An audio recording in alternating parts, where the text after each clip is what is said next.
Good morning. Last class में बेटा हमने इलेक्ट्रिक डायपोल की बात की और हम लोगों ने इसमें बात की कि इलेक्ट्रिक डायपोल क्या होता है। हमने पढ़ा कि दो चार्ज लें, एक पॉजिटिव ले एक उतना ही निगेटिव ले, उनको हम पास पास रखें तो वो असेंबली को हम डायपोल बोलते हैं। डाई मीन्स दो और पोल मतलब किनारे, तो डायपोल मतलब दो किनारे हों जिसके। अब हमने आगे पढ़ा बेटा कि डायपोल इलेक्ट्रिक फील्ड कितना प्रोड्यूस करता है और इलेक्ट्रिक पोटेंशियल कितना प्रोड्यूस करता है। ये बेटा हमने लास्ट क्लास में बातें की। अब फर्दर बातें करते हैं। आज ही देखते हैं हम लोग बेटा अभी हम लोग देखते हैं कि डायपोल को अगर हम एक्सटर्नल फील्ड में रखेंगे, अगर हम डायपोल को एक्सटर्नल फील्ड में रखेंगे तब उस पर क्या होगा। तो हम पढ़ने वाले हैं electric dipole in external uniform field. Mind the word uniform मतलब कांस्टेंट फील्ड। अगर हम डायपोल को कांस्टेंट फील्ड में रखेंगे तब हमें देखना है बेटा कि क्या होने वाला है। आइए देखते हैं। मान लीजिए बेटा राइट साइड में इलेक्ट्रिक फील्ड बेटा, और इलेक्ट्रिक फील्ड बेटा हमारी कांस्टेंट है। ये लाइंस के बीच में गैप सेम है, इसका मतलब फील्ड कांस्टेंट है, डायरेक्शन भी कांस्टेंट है। और इसमें हमने डायपोल को रख दिया। डायपोल को जब बेटा रखा हमने तो यहां ये माइनस क्यू चार्ज है, ये बेटा प्लस क्यू चार्ज है। अब देखिए जो प्लस क्यू चार्ज है हमको याद है बेटा, पीछे से हमने बहुत बार इसको पढ़ा कि अगर एक पॉजिटिव चार्ज को हम इलेक्ट्रिक फील्ड में रखेंगे तो उस पर एक फोर्स आएगा और वो फोर्स इलेक्ट्रिक फील्ड के साथ साथ होगा। निगेटिव चार्ज को रखेंगे उस पर भी एक फोर्स आएगा और वो फोर्स इलेक्ट्रिक फील्ड के अपोजिट होगा बेटा, हमने पढ़ा इस बात को। तो पॉजिटिव चार्ज पे राइट में फोर्स होगा और निगेटिव चार्ज पे बेटा लेफ्ट में फोर्स होगा। पॉजिटिव चार्ज में राइट इलेक्ट्रिक फील्ड के साथ साथ फोर्स होगा और नेगेटिव चार्ज पे इलेक्ट्रिक फील्ड के अपोजिट फोर्स होगा। तो डायपोल पे दो फोर्स आएंगे, एक राइट में प्लस क्यू ई और लेफ्ट में भी plus q e. Minus sign क्यों नहीं लिया आप बताएं? माइनस साइन बेटा क्यों नहीं लिया हमने? क्योंकि आप जानते हैं फोर्स वेक्टर है और वेक्टर का जब मैग्नीट्यूड लिखते हैं उसे स्केलर फॉर्म में लिखते हैं तो चार्ज का साइन नहीं लेते बेटा। देखिए बात बार बार आ रही, बहुत काम की बात है ये। तो फोर्स वेक्टर है, वेक्टर को जब स्केलर फॉर्म में लिखते हैं तो चार्ज का साइन नहीं लेते बेटा हम लोग।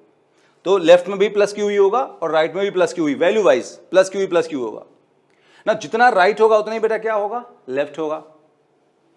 जितना राइट है उतना ही लेफ्ट होगा। तो नेट फोर्स कितना होगा, जीरो। तो हमने क्या सीखा कि अगर किसी डायपोल को किसी यूनिफॉर्म फील्ड में रखा जाए तो उस पर नेट फोर्स जीरो आएगा बेटा। काम की बात है, याद रखिएगा कि काम आएगा ये। तो यूनिफॉर्म फील्ड में डायपोल पे नेट फोर्स जीरो होगा। लेकिन एक यहां टॉर्क आएगा बेटा। टॉर्क याद है आपको? 11th क्लास में हमने चैप्टर पढ़ा था system of particles and rotational motion बेटा। तो टॉर्क बेटा हमने वहां पढ़ा था और उसको हमने काफी यूज भी किया फिर 11th क्लास में। जैसे चौक हमने बेटा यहां पकड़ी हुई ऐसे रखी मान लो है। इस चौक पे बेटा अगर हम ऐसे फोर्स लगाएं तो ये चौक स्लाइड करेगी, ट्रांसलेट करेगी, तो फोर्स से ट्रांसलेशन इफेक्ट आएगा। लेकिन इस चौक को अगर हम ऐसे पकड़ लें और इसे हिंज कर दें, HING, हिंज, हिंज समझते हैं? हिंज जॉइंट, ये चल सकता है ऐसे, है हिंज। अपने डोर को घुमाते हैं, है ना, डोर को नहीं ऐसे घुमाते हैं हम लोग, यहां लगा होता, कब्जा भी कहते हैं उसको। तो इसको हमने बेटा यहां हिंज कर दिया। अगर हम इस पर ऐसे फोर्स लगाएं, अब ऐसे फोर्स लगाएं तो अब ये ट्रांसलेट नहीं कर रहा, क्या कर रहा है, रोटेट कर रही बॉडी। ये चौक हमारी रोटेट कर रही बेटा, फोर्स लगा रहे हैं, ट्रांसलेट नहीं कर रही, अब ये रोटेट कर रही है। तो फोर्स का वो इफेक्ट जो बॉडी को रोटेट कर दे उसे हम टॉर्क कहते हैं बेटा। अब हमें फाइंड करना है कि इस डायपोल पे टॉर्क कितना आएगा। जैसे देखो बेटा, ये डायपोल को हम सेंटर से पकड़ लें और ये फोर्स लगाया हमने तो ये फोर्स से घुमा रहा है, ऐसे घुमा रहा है, क्या बोलेंगे इसे, क्लॉकवाइज घुमा रहा है बेटा, ठीक है। अच्छा इसको देखो बेटा, ये यहां लग रहा है ऐसे ऐसे, तो ये इसको कैसे घुमा रहा है, ये भी क्लॉकवाइज घुमा रहा है, घड़ी के साथ साथ। घड़ी ऐसे घूमती ना, क्लॉकवाइज कहते हैं उसको, घड़ी के साथ साथ घूमेंगे क्लॉकवाइज। तो इसने कैसे घुमाया, क्लॉकवाइज, इसने भी कैसे घुमाया, क्लॉकवाइज। तो दोनों मिलके क्लॉकवाइज घुमाएंगे और टॉर्क देंगे। कितनी टॉर्क देंगे आइए देखते हैं बेटा। हम पढ़ने वाले हैं torque on dipole in external field. अगर एक बेटा कांस्टेंट फील्ड है, यूनिफॉर्म फील्ड है, तो उसमें डायपोल पे कितना टॉर्क आएगा। अब ये बोर्ड के अकॉर्डिंग डेरिवेशन लिखा हुआ है बेटा। हमने आपसे पिछले क्लास में भी बातें की कि बोर्ड में अच्छे से लिखेंगे तो फुल मार्क्स मिलेंगे बेटा। तो पढ़ लेते हैं बोर्ड के अकॉर्डिंग क्या लिखा हुआ है। Assume a dipole having two equal and opposite charges q and minus q separated by a gap 2a। पहले ये बात हो चुकी है। The dipole is placed in external uniform field at an angle theta। तो ये बातें मैंने अभी आपको बताई और हमने एक बार पढ़ भी ली बेटा। पढ़ इसलिए लेते हैं, मान लो कहीं मिस्टेक है, स्पेलिंग मिस्टेक है, राइटिंग खराब है, तो आपको समझ में आ जाए बेटा। अब देखिए बेटा, ये लाइन ऑफ फोर्स, ये लाइन ऑफ फोर्स, ये लाइन ऑफ फोर्स, ये बेटा हमें इलेक्ट्रिक फील्ड दे रखा है। ये बेटा हमें इलेक्ट्रिक फील्ड दे रखा है, बड़ा सा डायग्राम बनाया, साफ साफ बढ़िया। तो यहां बेटा हमने एक डायपोल रखा हुआ है प्लस क्यू चार्ज, और ये बेटा माइनस क्यू चार्ज। इस प्लस क्यू चार्ज पे फोर्स आएगा इलेक्ट्रिक फील्ड के साथ साथ, और इस माइनस क्यू पे बेटा लेफ्ट आएगा, अपोजिट टू फील्ड आएगा, और ये फोर्स इसे क्लॉकवाइज घुमाएगा और ये फोर्स इसको बेटा घुमाएगा एंटी क्लॉकवाइज। ठीक है, ये डायग्राम में जो फर्दर बातें हैं उसकी बात बाद में करेंगे। पहले एक बार हम लोग टॉर्क का फॉर्मूला देखते बेटा। हम एक बात जानते हैं, we know that torque is tau equal to F into r perpendicular. क्या बात, ये बात बेटा आपको याद है? जैसे ये हमने इसको यहां पकड़ा है बेटा, इस पेन को यहां से पकड़ा, ऐसे बेटा फोर्स लगा रहे हैं, ये फोर्स से घुमा रहा है, तो हम कहेंगे टॉर्क लग रहा है। तो क्या करते हैं, ये जो फोर्स लग रहा है उसका इस पॉइंट से, इसे हिंज पॉइंट कहते हैं, हिंज पॉइंट से लेके यहां तक जहां फोर्स लग रहा है, इसका जो डिस्टेंस है, परपेंडिकुलर डिस्टेंस, फोर्स से परपेंडिकुलर डिस्टेंस बेटा वो लेते हैं और उसको मल्टीप्लाई करते हैं फोर्स से, तो टॉर्क आता है बेटा। आप एक बार थोड़ा सा 11th रिवाइज कर सकते हैं वो वाला क्वेश्चन बेटा, वैसे आसान है, मैंने आपको बता ही दिया कि यहां पर हिंज है, ये फोर्स लग रहा है, तो फोर्स का यहां से यहां जो डिस्टेंस है, ये डिस्टेंस फोर्स के परपेंडिकुलर है। ये फोर्स है, मान लो फिंगर, ये फिंगर फोर्स है, ये डिस्टेंस है बेटा, रॉड है, तो ये जो डिस्टेंस है, ये इस फोर्स को, फिंगर को फोर्स बोल रहे हैं, इसके बेटा परपेंडिकुलर है। अगर इसके बेटा परपेंडिकुलर है तो ये जो डिस्टेंस है इसको फोर्स से मल्टीप्लाई कर देंगे तो टॉर्क आ जाएगा। ये टॉर्क का बेसिक फॉर्मूला है जो बेटा हमने 11th क्लास में पढ़ा। अब थोड़ा पीछे चलते हैं बेटा, हम लोग फिर से वापस चलते हैं वहीं। ये देखिए बेटा, ये जो डायपोल है ये सेंटर के अबाउट घूमेगा, तो सेंटर हमारा रोटेशन पॉइंट होगा, सेंटर हमारा रोटेशन पॉइंट बेटा होगा। अब देखिए, ये जो फोर्स लग रहा है, इस फोर्स पे इस पॉइंट से ड्रॉप कर दो परपेंडिकुलर।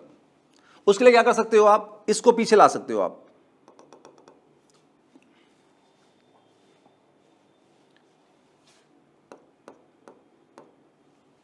सोचिए इस लाइन ऑफ फोर्स को आप पीछे लेके आ गए बेटा, और यहां से इस पे ड्रॉप कर दो परपेंडिकुलर, तो ये जो डिस्टेंस होगा उस डिस्टेंस को किससे मल्टीप्लाई कर देंगे हम, फोर्स से, तो हमें टॉर्क मिलेगा। अब ये डिस्टेंस या ये डिस्टेंस दोनों बेटा बराबर होंगे, आप देख रहे हैं साहब साहब, जितना ये होगा उतना ही ये होगा, और उतना ही बेटा ये डिस्टेंस भी होगा। इस फोर्स के लिए जो डिस्टेंस होगा सेंटर से वो ये लिया जाएगा, इस फोर्स के लिए डिस्टेंस सेंटर से बेटा ये लिया जाएगा, या ये लिया जाएगा, एक ही बात है, ये और ये बेटा एक ही बात है। और इस डिस्टेंस को या इसको हमने क्या बोला बेटा, आर परपेंडिकुलर बोला। क्या बोला बेटा, बोलो, आर परपेंडिकुलर बोला। नाउ ये डायपोल है बेटा, यहां माइनस क्यू चार्ज है, यहां प्लस क्यू बेटा चार्ज है, प्लस क्यू पे फोर्स इलेक्ट्रिक फील्ड के साथ साथ होगा, माइनस क्यू पे अगेंस्ट होगा, इसकी लेंथ 2a है, ये आधा a होगा, ये हाफ भी a होगा। अब देखो, ये डायपोल जो रखा बेटा है, डायपोल मूवमेंट सर ऐसे होगा, ये डायपोल मूवमेंट बेटा हो गया। डायपोल मूवमेंट का P के साथ कितना बेटा एंगल माना हमने, थीटा माना बेटा। अब हमारी बारी है आर परपेंडिकुलर निकालने की। तो फ्रॉम फिगर आप देख रहे हैं, इस ट्राइंगल को देखो बेटा, इस ट्राइंगल में थीटा के सामने क्या है, परपेंडिकुलर, ये हो जाएगा बेस, ये हो जाएगा हाइपोटेन्यूज बेटा। तो साइन थीटा क्या होगा, perpendicular upon hypotenuse, perpendicular upon hypotenuse, r perpendicular upon a, cross करो तो आर परपेंडिकुलर बेटा कितना बचेगा, ए साइन थीटा। इसको याद रखिएगा, आर परपेंडिकुलर बेटा कितना है, बोलो, ए साइन थीटा बेटा। अब आगे चलते हैं। आगे चलने से पहले एक बात देख लो, इस डायपोल पे दो फोर्स हैं, ये फोर्स इसे कैसे घुमा रहा है, क्लॉकवाइज, और ये फोर्स भी इसे कैसे घुमा रहा है, क्लॉकवाइज, दोनों क्लॉकवाइज घुमा रहे हैं बेटा। ठीक है, आइए आगे बढ़ते हैं। तो हमने पढ़ ही लिया बेटा कि टॉर्क का जनरल फॉर्मूला क्या होता है, F इंटू आर परपेंडिकुलर। अब हमारे डायपोल पे दो टॉर्क आ रहे हैं, एक राइट वाले फोर्स से और एक लेफ्ट वाले फोर्स से। निकालते हैं, पहले फोर्स टॉर्क निकालते हैं, torque on dipole due to force on charge plus q. जो प्लस क्यू पे है बेटा उसका टॉर्क निकालते हैं। तो सिंपल है, मान लो टाउ 1 है, पहला वाला फोर्स इंटू डिस्टेंस, पहले वाले फोर्स की वैल्यू कितनी है क्यू ई, और डिस्टेंस बेटा हमारे पास कितना है ए साइन थीटा। अच्छा, अब हम निकालेंगे torque on dipole due to force on charge minus q, वो टाउ 2 मान लो। तो सेकंड फोर्स भी बेटा क्यू ई है और सेकंड डिस्टेंस भी ए साइन थीटा है, तो कितना हो जाए क्यू ई ए साइन थीटा। मैग्नीट्यूड देख ली, अब डायरेक्शन देखो, ये फोर्स कैसे घुमा रहा है क्लॉकवाइज, और ये फोर्स कैसे घुमा रहा है क्लॉकवाइज, दोनों क्लॉकवाइज घुमा रहे हैं, इसलिए दोनों के डायरेक्शन हमने क्लॉकवाइज लिखे बेटा। पहला टॉर्क का डायरेक्शन भी क्लॉकवाइज लिखा, दूसरे ने क्लॉकवाइज लिखा, मतलब दोनों की टॉर्क घुमाने वाली क्लॉकवाइज है। अब अगर दोनों टॉर्क क्लॉकवाइज हैं तो नेट टॉर्क दोनों का सम होगा, क्योंकि दोनों सेम डायरेक्शन में। सो नेट टॉर्क बेटा जो होगा टाउ 1 प्लस टाउ 2 होगा। टाउ 1 कितना है क्यू ई ए साइन थीटा, टाउ 2 कितना है सेम क्यू ई ए साइन थीटा, तो टोटल बेटा कितना हुआ 2 क्यू ई ए साइन थीटा। बेटा ध्यान देना, क्यू ए ले आओ 2 के साथ, तो 2a क्या बेटा हो जाएगा हमारी डायपोल की लेंथ हो गई, and q into 2a, q into length क्या होता है डायपोल मोमेंट, वो p कह देंगे हम। यहां e बचेगा और बेटा क्या बचा साइन थीटा, तो ये बचा बेटा हमारे पास में फॉर्मूला PE साइन थीटा बेटा। अगर हम वेक्टर फॉर्म में लिखना चाहते हैं तो हम इसको ऐसे कह सकते हैं, P cross E, tau equal to P cross E। आपको याद होगा 11th क्लास से वेक्टर पढ़ा था हमने, A क्रॉस B क्या होता है बेटा, A क्रॉस B क्या होता है AB साइन थीटा, तो ऐसे P क्रॉस क्या होगा PE साइन थीटा। अगर हम मॉड ले लें इसका तो P क्रॉस E कितना होगा PE साइन थीटा बेटा। ये 11th क्लास का वेक्टर है, आपको मेमोराइज करना होगा। अच्छा थीटा क्या, एक बार फिर से देख लो बेटा, आप देखो थीटा क्या है, यहां पे थीटा क्या बेटा, देख लो इस बात को। आप देख सकते हैं P वेक्टर ऐसे है, डायपोल मोमेंट इलेक्ट्रिक फील्ड ऐसे है, दोनों के बीच में एंगल कितना है थीटा, तो थीटा किसके बीच का एंगल है P वेक्टर और electric field vector, dipole moment और इलेक्ट्रिक फील्ड के बीच का एंगल थीटा है। सो थीटा क्या है, थीटा है बेटा, थीटा एंगल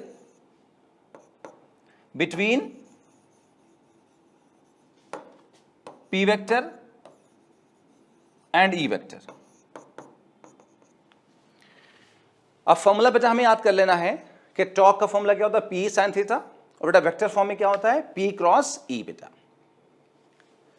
नाउ यहां तक बेटा हमने क्या सीख लिया कि अगर डायपोल को हम किसी एक्सटर्नल फील्ड में रखें जो कि यूनिफॉर्म है, तो मैं थोड़ा सा दिखा देता हूं आपको वापस जाके, उसमें फोर्स कितना होता है 0 और टॉर्क कितना होता है P साइन थीटा या P क्रॉस E बेटा। इतना हमने सीख लिया। एक और डेरिवेशन देखते बेटा है और फिर कुछ क्वेश्चंस की बात करते हैं हम लोग हैं। अब हम पढ़ने वाले बेटा हैं पोटेंशियल एनर्जी ऑफ डायपोल बेटा। पोटेंशियल एनर्जी बेटा हम पढ़ चुके हैं इस चैप्टर में, तो अब हम पढ़ेंगे डायपोल की पोटेंशियल एनर्जी कितनी होती है, डायपोल पे वर्क कितना होता है बेटा। हम पढ़ेंगे पोटेंशियल एनर्जी बेटा और वर्क 1 by 1। तो वही बोर्ड का डेरिवेशन है बेटा, ये एक इंपॉर्टेंट डेरिवेशन है, आया हुआ है बेटा। आइए देखते हैं, जो बार बार लिखे हैं फिर से एक बार देख लेते बेटा है। यहां पे हमारे पास इलेक्ट्रिक फील्ड है और इस इलेक्ट्रिक फील्ड में हमने एक डायपोल को रखा हुआ है। डायपोल पे को मान लो थीटा एंगल पे रखा हुआ है। आप देख लें बेटा, इस डायपोल का मूवमेंट यहां होगा, हम जानते हैं मूवमेंट कहां से कहां होता है, निगेटिव से पॉजिटिव चार्ज। ये एक्सटर्नल फील्ड है, इसमें डायपोल रखा हुआ है। डायपोल मूवमेंट में और इलेक्ट्रिक फील्ड में बेटा कितना एंगल है थीटा, तो थीटा वही जो पहले पढ़ा भी, किसके बीच का एंगल बेटा है डायपोल मूवमेंट और इलेक्ट्रिक फील्ड के बीच का एंगल है। अच्छा हमें क्या करना बेटा है, हमें यहां निकालना है कि अगर इस डायपोल को हम थोड़ा घुमाना शुरू कर दें, अगर हम बेटा थोड़ा सा घुमाना शुरू कर दें, मान लो एंगल थीटा 1 से थीटा 2 घुमाया, तो हमें कितना वर्क डन करना पड़ेगा, और कितना पोटेंशियल एनर्जी जनरेट होगी बेटा, ठीक है। जैसे चौक है बेटा, अगर हम चौक को यहां से यहां लेके आए तो हमें कितना वर्क डन करना पड़ेगा और हमें कितनी पोटेंशियल एनर्जी जनरेट होगी बेटा, हमें ये निकालना बेटा है। तो मान लो हमने डायपोल को बेटा थीटा एंगल पर रखा था जर्नल कभी, और हमने उसको घुमाया θ1 से θ2 बेटा, तो हमें निकालना है हमें कितना वर्क डन करना पड़ेगा और उसमें कितनी पोटेंशियल एनर्जी आएगी बेटा, हमें ये पढ़ना है। आइए शुरू करते बेटा है। पहले एक बार बोर्ड के अकॉर्डिंग पढ़ लेते हैं, देखिए क्या लिखा हुआ है, वही जो हमने बताया आपको। Assume a dipole consisting of two equal and opposite charges Q and minus Q separated by a gap 2a। देखिए बोर्ड के लिए लाइन लगातार चल रही बेटा, जब भी डायपोल पे डेरिवेशन आएगा आप लिखोगे, let the dipole has been rotated by initial position θ1 to final position θ2 बेटा। अब बेटा हमें क्या करना है, वर्क डन निकालना है बेटा। देखिए वर्क डन बेटा हम जानते हैं कितना हमारा होता है, F dx, अगर आपको याद हो तो बेटा 11th क्लास में पढ़ा था, अगर फोर्स लगाएं बॉडी पे और वो बॉडी को डिस्प्लेस करे तो उसमें बेटा वर्क डन कितना होता है, इंटीग्रल F dx होता है।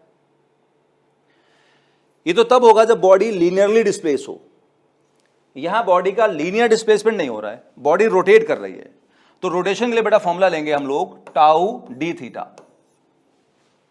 जब रोटेशन होगा तो फोर्स की जगह टॉर्क आएगा और डिस्प्लेसमेंट की जगह एंगुलर डिस्प्लेसमेंट बताएगा। ये हमने रोटेशन मोशन वाले चैप्टर में पढ़ा कि जैसे ही लीनियर डिस्प्लेसमेंट से हम रोटेशन पे आते हैं तो फोर्स की जगह टाउ लेते हैं, टॉर्क लेते हैं, और x डिस्प्लेसमेंट की जगह थीटा एंगुलर डिस्प्लेसमेंट लेते हैं। तो हमें ये बेटा फॉर्मूलों को यूज करना होगा।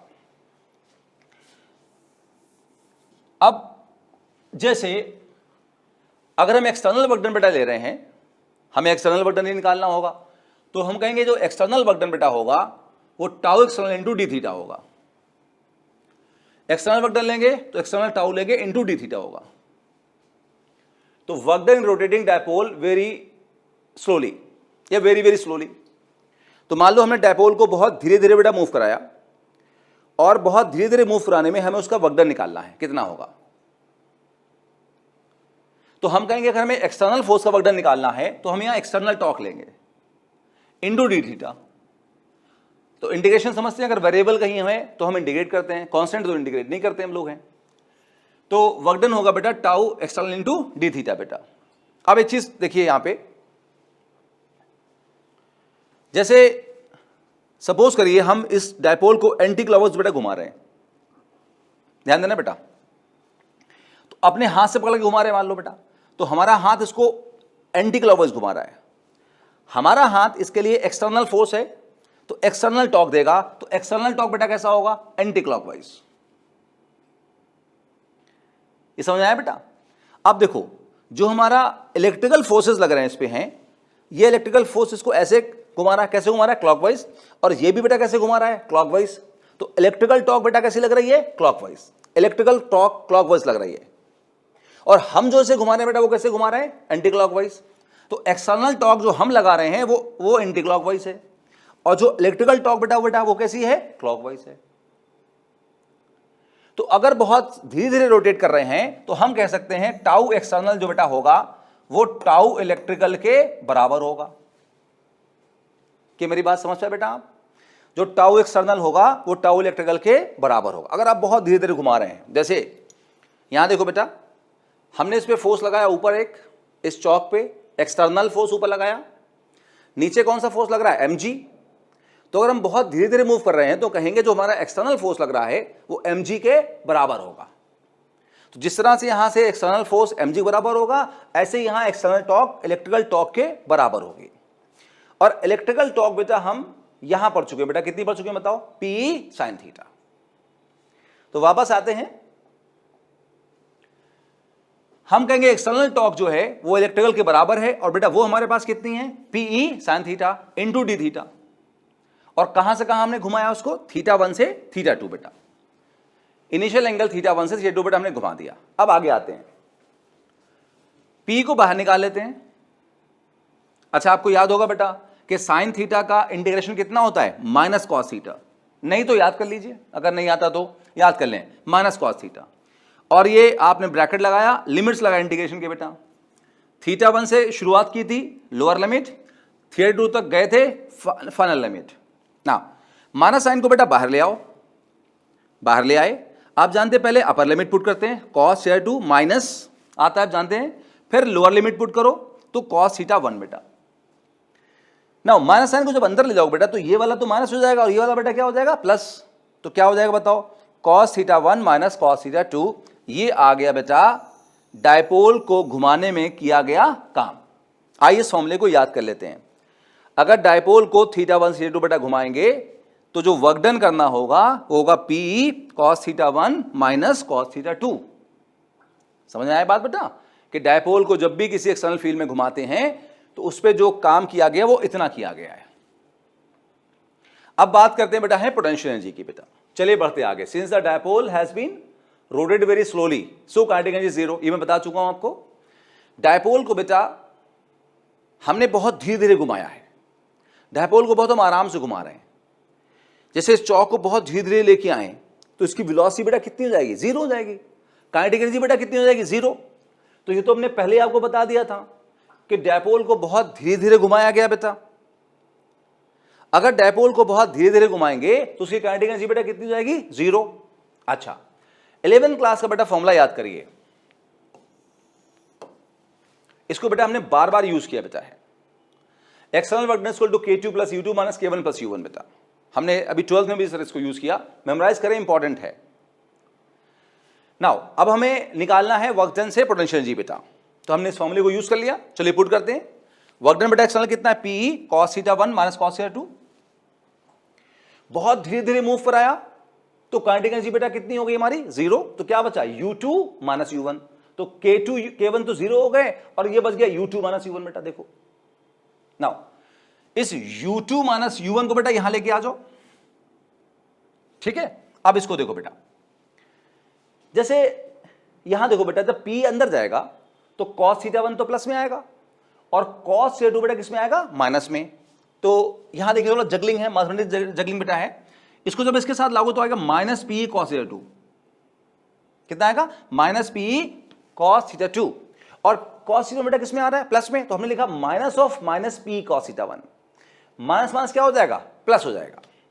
आप समझ पाए बात को बेटा। फिर से देखो P जब अंदर जाएगा तो इसके साथ आएगा तो cos थीटा 1 किस में आएगा, प्लस में। तो देखो मैंने इसको यहां लिखा माइनस ऑफ माइनस मतलब प्लस, और ये जब इसके साथ जाएगा cos थीटा 2 के साथ में तो ये माइनस में आएगा तो माइनस P cos थीटा 1। क्यों किया ऐसा, यहां लिखा U2 माइनस U1, तो U2 पे ये वैल्यू आ गई और U1 पे ये वैल्यू आ गई बेटा, है ना। तो जिस तरह से U2 minus P cos theta 2 minus U1 minus minus P cos theta 1। अब हम यहां बात को दो तरीके से बोल सकते हैं। पहले देखें आपको स्कूल में क्या लिखना है, उस तरीके से देखते हैं। हमने मान लिया थीटा 1 90 है, cos 90 कितना हो जाएगा, जीरो। तो हम सोचेंगे U1 जीरो हो जाएगा और थीटा 2 को हम थीटा मान लेंगे बेटा। तो ये एनर्जी बेटा U2 को हम U मानेंगे, तो ये U पुट कर दो तो U हो गया, ये जीरो हो गया, खत्म। ये हो गया माइनस P cos थीटा और ये बेटा हमारा जीरो हो गया, cos 90 जीरो हो गया। तो फॉर्मूला बेटा मिल गया हमको यहां से, ये देखो मिल गया, क्या मिल गया बेटा बताओ, माइनस P cos थीटा बेटा। और अगर वेक्टर फॉर्म में लिखना चाहें तो हम ऐसे लिख सकते बेटा हैं, यहां देखो ऐसे minus P vector dot E vector. आप जानते हैं ना भाई A डॉट B कितना होता है, A भी cos थीटा होता है, तो ऐसे P डॉट E क्या होगा, माइनस P cos थीटा बेटा होगा। जो तुम्हें दूसरा तरीका कह रहा था सिंपल है, कुछ नहीं, उसमें कुछ खास ऐसा है नहीं तरीका। जैसे U1 कितना है, minus P cos theta 1, U2 कितना है, माइनस P cos थीटा 2। तो सेम अंदाज में क्या बोल सकते हैं, U को minus P cos theta, generalise कर दिया। U1 minus P cos theta 1, U2 minus P cos theta 2 और U को माइनस P cos थीटा। तो ये तीन फॉर्मूले बेटा हमें याद रखना बेटा। क्या बेटा तीन फॉर्मूले हमारे पास है बताओ तो। टॉप का फॉर्मूला बेटा क्या हमारे पास बताओ, P sin थीटा, मेमोराइज करना है। आज जो भी बेटा हमने पढ़ा उसमें तीन फॉर्मूले बेटा हमें मेमोराइज करना है। टॉप का P sin थीटा, या उससे भी पहले थोड़ा चले जाओ, हमें डायपोल को बेटा एक्सटर्नल फील्ड में हमने रखा। तो डायपोल को जो हमने एक्सटर्नल फील्ड में रखा तो पहली चीज उस पर नेट फोर्स कितना आया, जीरो, मेमोराइज रखना है, काम आएगा।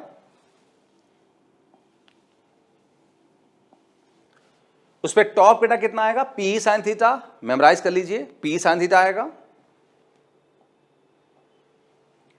वर्क बेटा कितना आएगा, P cos theta 1 minus cos theta 2 आएगा, मेमोराइज कर लीजिए। पोटेंशियल जी कितनी आएगी, minus P cos theta, memorise कर लो बेटा इस बात को, इस बात को भी मेमोराइज कर लो। अब आगे चलते हैं बेटा,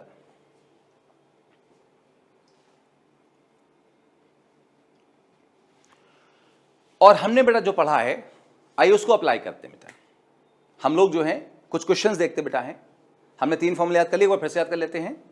डायपोल को यूनिफॉर्म फील्ड में रखेंगे, कांस्टेंट फील्ड में रखेंगे, फोर्स बेटा कितना आएगा बताओ आप, 0, गुड। टॉर्क कितना आएगा, P साइन थीटा। वर्क कितना आएगा, एक्सटर्नल वर्क डन कितना आएगा, P cos theta 1 minus cos theta 2।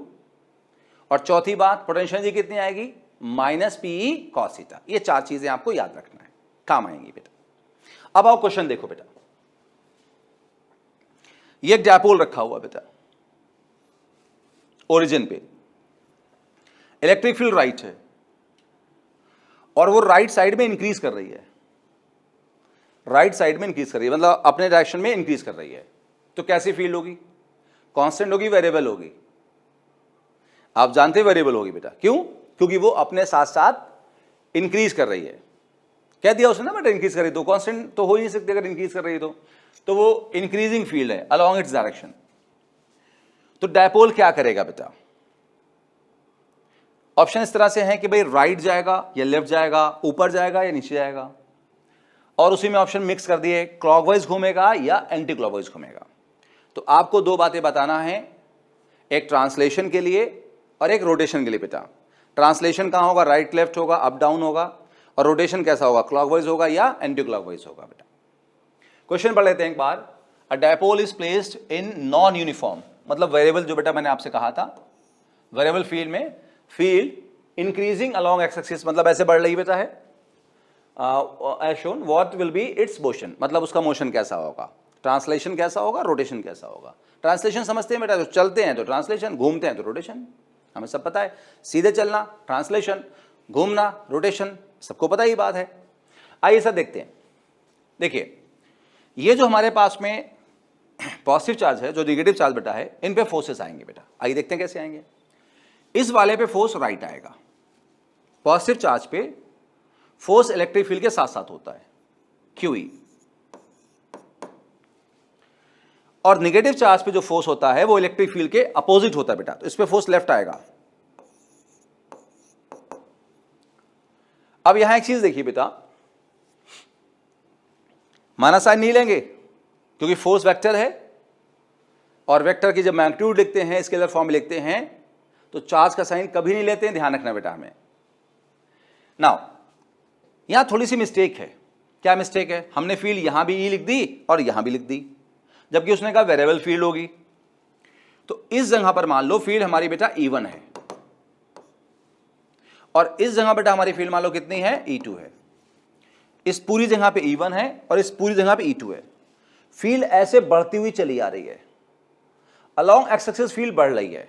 तो बताओ बेटा कौन सी फील्ड बड़ी होगी, E1 बड़ी होगी, गुड। जब हम एक्स एक्सिस बेटा मूव कर रहे हैं, तो एक्स एक्सिस पे मूव करते करते हम बेटा जा रहे हैं, जब हम एक्स एक्सिस पे मूव करते करते जा रहे हैं, तो जो फील्ड अलोंग एक्स एक्सिस बढ़ेगी, आगे जाएगी, वो बड़ी होगी, और पीछे वाली फील्ड छोटी होगी। क्वेश्चन में बोल रहा है फील्ड के साथ साथ जा रहे हैं, फील्ड बढ़ रही है, क्वेश्चन में ऐसा बोल रहा है। अब देखिए, तो यहां पे हम कहेंगे फोर्स कितना होगा, QE1, और यहां बेटा फोर्स कितना होगा, QE2। ऐसे ऐसे फील्ड बढ़ती चली जा रही है। तो इस जगह पे पूरी फील्ड E1 होगी, यहां पूरी फील्ड E2 होगी, और E1 E2 से बड़ा है क्योंकि अपने डायरेक्शन में बढ़ रही है फील्ड। तो बड़ा फोर्स बेटा कौन सा हुआ, QE1, छोटा कौन सा हुआ, QE2। तो नेट फोर्स कितना होगा डायपोल पे, QE1 माइनस QE2। और बड़ा फोर्स कौन सा है, QE1 राइट वाला, छोटा कौन सा है, लेफ्ट वाला QE2। तो नेट फोर्स कहां होगा बेटा, राइट, मतलब डायपोल राइट में जाएगा, फोर्स लग रहा है तो राइट में लेके जाएगा उसको। अब बेटा टॉर्क देख लो बेटा, हमने फोर्स देख लिया, टॉर्क देख लो। देखो ये जो डायपोल पे QE1 लग रहा है, लगाओ ऐसे, पेन अपने हाथ में पकड़ लो बेटा ऐसे। आप अगर आपको आसानी समझना तो पेन हाथ में पकड़ लो। तो आप जब पेन पकड़ोगे, ये फोर्स ऐसे लगाओ बेटा इसको, तो बताओ कैसे घुमा रहा है, क्लॉकवाइज एंटी क्लॉकवाइज? आप देख रहे हैं क्लॉकवाइज घुमा रहा है।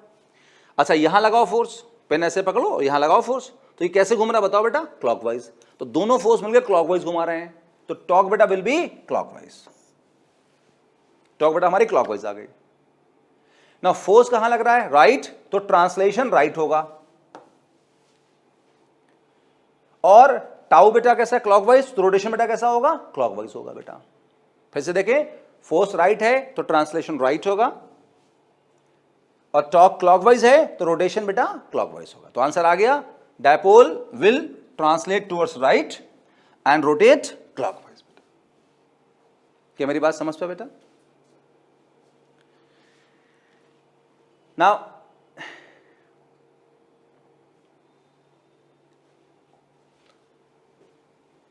एक आध बेटा क्वेश्चन आता है, इंपॉर्टेंट है, लगभग सारे एग्जाम्स में क्वेश्चन ही आया हुआ बेटा जो मैं बताने जा रहा हूं। थ्योरेटिकल है और हम पढ़ चुके हैं 2-3 बार, अब फिर से बस एक बार रिकॉल कर लें। यूनिफॉर्म फील्ड में जब हमने डायपोल को रखा तो उस पर नेट फोर्स कितना आया, 0, और टॉर्क बेटा कितना आया, P sine theta, uniform field में।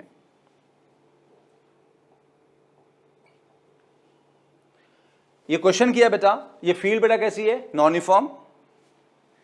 यहां फोर्स मतलब राइट आया, मतलब नॉन जीरो आया, और टॉर्क बेटा कैसी आई, क्लॉकवाइज आई। आपको समझ पाए मैं क्या कहना चाह रहा हूं? आइए देखिए अगले पेज पे मैं क्या कहना चाह रहा हूं। If a dipole is placed in uniform field it may experience a torque but not a force. हमने इस बात को देखा कि जब यूनिफॉर्म फील्ड है तो बेटा फोर्स कितना होता है, 0 होता है, एंड टॉर्क कितना होता है, पी साइन थीटा। तो यूनिफॉर्म फील्ड में फोर्स तो कभी फील नहीं करेगा, सिर्फ क्या फील कर सकता है बेटा, टॉर्क। तभी तो लिखा कि यूनिफॉर्म फील्ड में टॉर्क हो सकता है लेकिन फोर्स नहीं होगा बेटा, ये क्वेश्चन आया हुआ है। और हमने बेटा यहां क्या देखा, ये फील्ड बेटा कैसी बताओ बेटा, हमारी है नॉन यूनिफॉर्म फील्ड है, इसमें फोर्स भी आया और टॉर्क भी आया। अगर नॉन यूनिफॉर्म फील्ड होगी तो फोर्स भी फील कर सकता है और टॉर्क भी फील कर सकता है बेटा। वही हमने यहां पे लिखा हुआ है कि if a dipole is placed in non uniform field it may experience both force and a torque. तो इन दो क्वेश्चन को मैं नोट के फॉर्म में लिखा दिया, आप थ्योरेटिकल माने इन्हें न्यूमेरिकल माने, क्वेश्चन के जैसे मान लें बेटा, नोट के फॉर्म में लिखा दिया। दो क्वेश्चन बेटा दोनों आए हुए हैं ये, कि यूनिफॉर्म फील्ड में फोर्स नहीं होगा, सिर्फ टॉर्क हो सकता है, नॉन यूनिफॉर्म में दोनों हो सकते हैं, टॉर्क भी हो सकता है बेटा और फोर्स भी बेटा। ये आया हुआ क्वेश्चन है दोनों।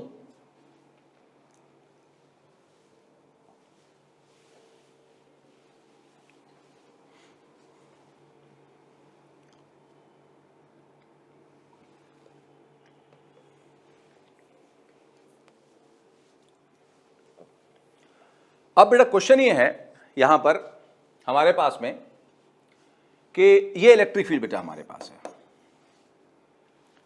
टुवर्ड्स राइट, यूनिफॉर्म फील्ड बेटा है, कांस्टेंट फील्ड।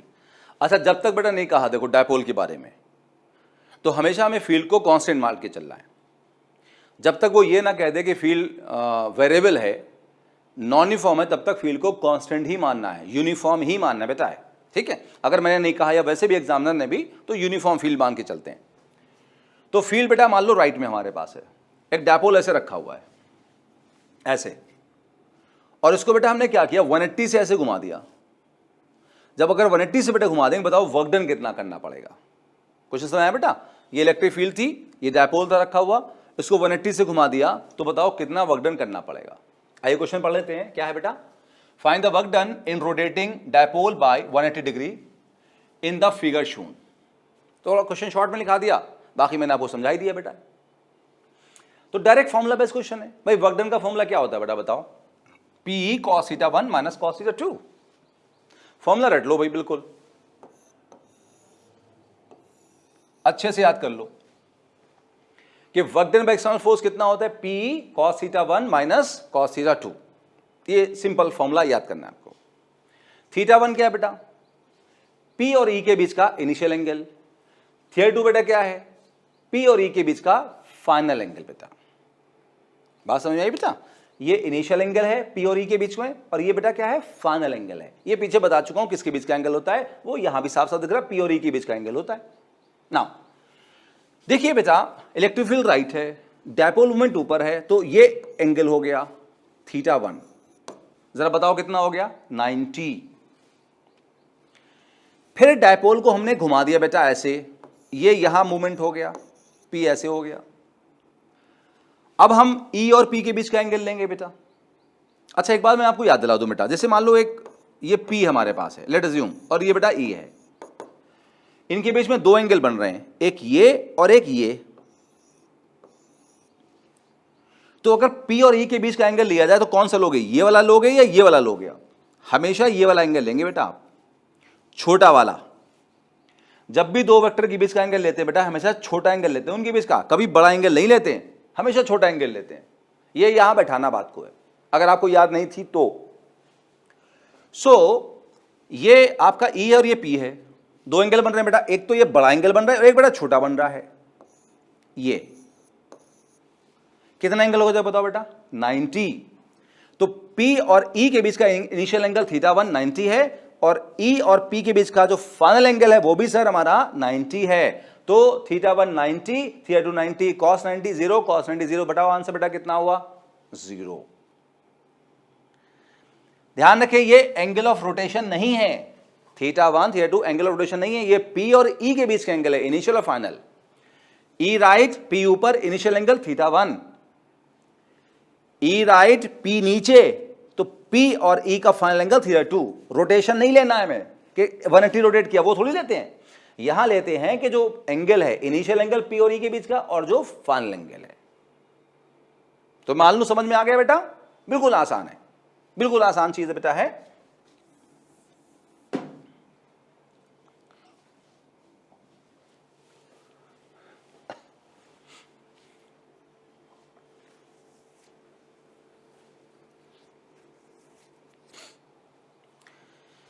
बेटा इस क्वेश्चन में ये कह रहा है कि एक डायपोल को हमने 45 से घुमा दिया। अगर 45 से घुमा दिया तो वर्क डन W हुआ। पर लेकिन क्वेश्चन पहले समझ लेते हैं एक बार। एक डायपोल को 45 से घुमा दिया तो वर्क डन W हुआ। बताओ उसी जगह पे डायपोल को रोक के रखने के लिए टॉर्क कितना चाहिए? पढ़ते हैं फिर समझते हैं एक बार। Work done in turning dipole by 45 degrees W। क्या बताया बेटा मैंने कि डायपोल को 45 से घुमाया तो कितना वर्क डन हुआ, W। Find the torque required to hold the dipole at the same position. Dipole को वहीं रोक के रखने के लिए टॉर्क कितना चाहिए? मतलब वो पहले वर्क डन दे रहा है और फिर टॉर्क पूछ रहा है। तो बहुत आसान है, फॉर्मूला बेस्ड क्वेश्चन है सारे बेटा। पहले वो क्या कर रहा है, बताओ बताओ बताओ। वो वर्क डन दे रहा है और टॉर्क पूछ रहा है बेटा, टॉर्क पूछ रहा है वो। आओ शुरू करते हैं। तो वर्क डन का फॉर्मूला अभी आपने रटा, W एक्सटर्नल कितना होता है, P cos θ1 माइनस cos θ2 बेटा। W equal to P। अच्छा ये हमें बेटा कितना दे रखा है, हमें वर्क डन बेटा कितना दे रखा है, PE सॉरी W दे रखा है। एक्सटर्नल वर्क डन दे रखा है W। जब कुछ नहीं कहा तो एक्सटर्नल वर्क डन ही होगा हमेशा, और वो हमें W दे रखा है बेटा P। अच्छा उसने कहा कितना एंगल घुमाया, 45। क्या ये उसने बताया कि शुरू में कितना एंगल था? नहीं बताया, कोई टेंशन नहीं। अगर स्टार्टिंग में एंगल ना बताए तो हमेशा 0 मान लोगे। आप कहोगे सर पहले क्यों नहीं माना, आपने इस क्वेश्चन में क्यों नहीं माना? तो बेटा इस क्वेश्चन में एंगल 0 इसलिए नहीं माना था क्योंकि डायग्राम के थ्रू उसने एंगल बता दिया था हमको। उसने डायग्राम देके हमें स्टार्टिंग एंगल 90 बता दिया था। अगर वो डायग्राम के थ्रू या वर्ड्स के थ्रू एंगल बता देता है तो जो दिया वो मानो। लेकिन अगर उसने स्टार्टिंग एंगल नहीं दिया तो हम बेटा हमेशा उसको शुरुआत में 0 मान लेंगे। बोलो समझ में आई बात? और फाइनल तो उसने दे ही रखा कि कितना बेटा, बोलो है 45। 45 से घुमा दिया तो θ1 0, θ2 45। अच्छा P को P लिख दिया, cos 0 कितना होता है 1, cos 45 बेटा कितना 1/√2। थोड़ा सॉल्व कर लो, एलसीएम लो बेटा, इसको यहां ले आओ। तो यहां लाओगे तो √2 - 1 अपॉन √2 बचा। अब इसे क्रॉस मल्टीप्लाई कर दो, इसे बेटा यहां W के साथ ले आओ ऐसे, तो √2 इसको नीचे ले आओ, √2 - 1 और W के साथ बेटा आ गया। और इधर अकेला कौन बच गया बताओ, P। अभी हमें P निकाल लेते हैं, शायद आगे जरूरत पड़ जाएगी।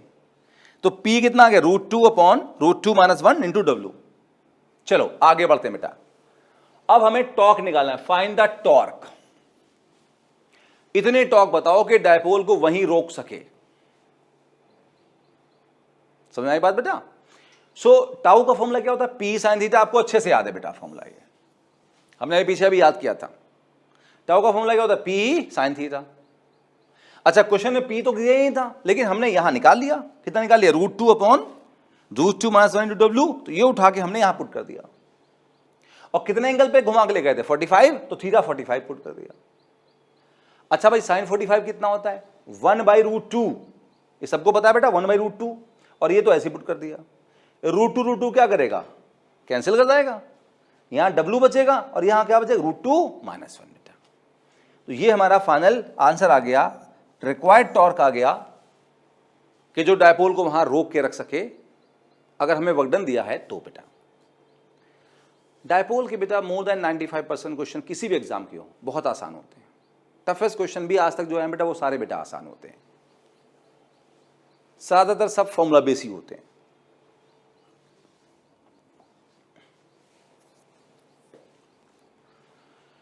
और बेटा हम बात करते हैं आज के लास्ट टॉपिक की बेटा, और ये बहुत ही इंपॉर्टेंट बेटा है। लगभग सारे एग्जाम में बेटा इस पे क्वेश्चन आता है। बहुत छोटा सा टॉपिक है और बहुत इंपॉर्टेंट है। और ये टॉपिक का जो बेटा रिलेशनशिप है वो 11 से है। मेनली ये टॉपिक 11th क्लास का है बेटा। तो ज़्यादा टीचर्स और बुक्स में जो स्टैंडर्ड बुक्स हैं वो इसको ऐसे वर्क एनर्जी पावर में बेटा पढ़ाते हैं। एनसीईआरटी ने तो ये दे नहीं रखा है 11th क्लास में, लेकिन बाकी बुक्स में बेटा ये दे रखा है अच्छे से, और क्वेश्चन भी कई सारे 11th क्लास में आते हैं। हम पढ़ने जा रहे हैं बेटा है equilibrium of dipole. Equilibrium of dipole जैसे केमिस्ट्री में पढ़ते हैं वो अलग है, फिजिक्स वाला बेटा हमारा अलग है बेटा। अब डायपोल का इक्विलिब्रियम हमें पढ़ना है, तो एक बार थोड़ा सा 11th क्लास वाला इक्विलिब्रियम रिवाइज कर लेते हैं कि होता क्या है बेटा। बेसिकली इक्विलिब्रियम होता क्या है बेटा, ये रिवाइज कर लेते हैं, क्योंकि बिना उसके समझ ही नहीं आएगा मैं हम क्या पढ़ने जा रहे हैं बेटा। तो एक बार हल्का सा 5 मिनट लेके 11th वाला रिवाइज कर लेते हैं। वैसे 5 मिनट ज़्यादा बता दिए, 2 मिनट लगेंगे। आओ देखो बेटा, इक्विलिब्रियम बेटा 2 तरह का होता है, ट्रांसलेशनल और रोटेशनल। अभी बात करते करते पूरी बात आपको समझ में आ जाएगी बेटा। इक्विलिब्रियम बेटा 2 तरह का होता है, ट्रांसलेशनल और रोटेशनल। वैसे आपको सर पहले तो ये बताओ कि होता क्या है। तो ज़्यादातर लोग यही करते हैं भाई, पहले ही बताते हैं, मैं भी बताता हूँ पहले होता क्या है, फिर कितने टाइप के होते हैं। लेकिन बेटा ऐसा है कि हर चीज़ का तरीका अलग होता है बेटा। यहाँ पर ये बताने से आपको ज़्यादा समझ में आएगा कितने टाइप का होता है, फिर अपने आप समझ आएगा कितना कैसे होता है, क्या होता है। तो 2 टाइप्स का बेटा होता है, ट्रांसलेशनल और रोटेशनल। अगर बॉडी पे नेट फोर्स 0 है तो हम कहेंगे वो ट्रांसलेशनल इक्विलिब्रियम में है, और अगर बेटा नेट टॉर्क 0 है तो हम कहेंगे वो रोटेशनल इक्विलिब्रियम में है। ट्रांसलेशनल कब होगा? जब नेट फोर्स 0 होगा। रोटेशनल कब होगा? जब नेट टॉर्क 0 होगा। क्या मेरी बात समझ पाए? अगर ट्रांसलेशनल है तो नेट फोर्स 0 होगा, नेट फोर्स 0 है तो ट्रांसलेशनल होगा, एक ही बात है। रोटेशनल होगा तो नेट टॉर्क 0 होगा, नेट टॉर्क 0 होगा तो रोटेशनल होगा। इतनी बात समझ आई बेटा? कितना आसान है बेटा। अब मैंने वो क्या होता है समझा दिया कि इक्विलिब्रियम क्या होता है। इक्विलिब्रियम वो कंडीशन होती है जब बॉडी पे नेट फोर्स 0 हो और नेट टॉर्क 0। नेट फोर्स 0 होगा तो ट्रांसलेशनल कहा जाएगा, और अगर रोटेशनल है तो नेट टॉर्क 0 कहा जाएगा, नेट टॉर्क 0 तो रोटेशनल कहा जाएगा बेटा। समझ में आ गई इतनी बात? अब आगे बढ़ते हैं। ट्रांसलेशनल या रोटेशनल दोनों 2 तरह के होते हैं, स्टैटिक और काइनेटिक। जैसे मैं बेटा खड़ा हूं, है ना, और मुझ पर नेट फोर्स 0 है तो हम कहेंगे कि मैं स्टैटिक इक्विलिब्रियम में हूं। ठीक, मैंने चलना शुरू कर दिया, वेलोसिटी कांस्टेंट है, चला, और वेलोसिटी बेटा कांस्टेंट है।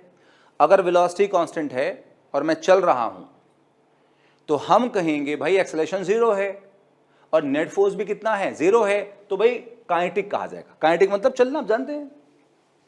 स्टैटिक मतलब रेस्ट, तो रेस्ट में फोर्स 0 है तो स्टैटिक, मोशन में फोर्स 0 है तो काइनेटिक। और यही बेटा रोटेशन में भी होगा। अगर बॉडी रोटेट नहीं कर रही है, टॉर्क 0 है तो स्टैटिक, बॉडी रोटेट कर रही है, टॉर्क 0 है तो काइनेटिक। बोलो समझ में आई बात बेटा? अच्छा, अब जो स्टैटिक होता है वो फर्दर 3 तरह का होता है। कौन कौन? स्टेबल, अनस्टेबल और न्यूट्रल। न्यूट्रल यहां काम का है नहीं, तो हम उसमें टाइम लगाएंगे नहीं बेटा। हमारे काम के हैं स्टेबल और अनस्टेबल, तो उनको बताऊंगा मैं आपको एग्जाम्पल के थ्रू। आइए देखते हैं स्टेबल का बहुत बढ़िया एग्जाम्पल। एक बाउल है, कटोरा बाउल है हमारे पास में, और बाउल में एक बॉल पड़ी हुई है। अब देखते हैं बॉल पे फोर्स कितने लग रहे हैं। ऊपर एक कॉन्टैक्ट फोर्स लग रहा होगा। कॉन्टैक्ट फोर्स को आपको आइडिया, मैंने इसको यहां छुआ हुआ है, पकड़ा हुआ है, टच कर रहा है, तो कॉन्टैक्ट फोर्स लग रहा है। और नीचे बेटा क्या लग रहा है, mg। बॉल रेस्ट में है, दोनों फोर्स बैलेंस करेंगे, नेट फोर्स 0 है, तो हम कहेंगे ट्रांसलेशनल स्टैटिक इक्विलिब्रियम में है। ट्रांसलेशनल क्यों, क्योंकि दोनों फोर्स बैलेंस कर रहे हैं, नेट फोर्स 0 है। स्टैटिक क्यों, क्योंकि बॉडी रेस्ट में है। ठीक, इक्विलिब्रियम है कौन सा वाला, ट्रांसलेशनल स्टैटिक वाला। अब स्टैटिक में कौन सा भाई, स्टेबल अनस्टेबल। न्यूट्रल की बात मैंने कहा नहीं करेंगे, जरूरत ही बेटा नहीं है अभी, तो स्टेबल स्टेबल की बात करेंगे। अब स्टेबल है या अनस्टेबल है इसको देखना है, तो इस बॉल को बेटा आप ऊपर लेके आओ, यहां पे ऊपर लाए और छोड़ दो, तो क्या वापस आएगी, यस, तो हम कहेंगे वो स्टेबल में है। स्टेबल की बेटा बहुत एग्जांपल ले सकते हो। पेंडुलम मान लो हैंग कर रहा है, रेस्ट में है, नेट फोर्स 0 है, तो इक्विलिब्रियम में है, आप उसको इधर लाओ और छोड़ो तो वापस आ जाएगा, तो हम कहेंगे वो स्टेबल इक्विलिब्रियम में है। क्या मेरी बात समझ गए बेटा। तो बॉडी अगर जहां रेस्ट में है, इसे कहते हैं मीन पोजीशन बेटा, इसे कहते हैं mean position. Mean position displace करो और छोड़ो, अगर बॉडी वापस आ जाए तो वो होगी स्टेबल में, स्टेबल इक्विलिब्रियम में होगी। अच्छा एक बात और याद कर लें, काम आगे आएगी। आप जब बॉडी को ऊपर लाए तो उसकी हाइट बढ़ गई। अच्छा हाइट बढ़ गई तो पोटेंशियल एनर्जी बढ़ जाएगी, तो यहां से पोटेंशियल एनर्जी बढ़ती चली जाएगी, तो इसका मतलब यहां पे एनर्जी कैसी होगी, मिनिमम होगी मैक्सिमम होगी, मिनिमम होगी। तो मीन पोजीशन पे अगर पोटेंशियल एनर्जी मिनिमम है तो वो स्टेबल इक्विलिब्रियम है।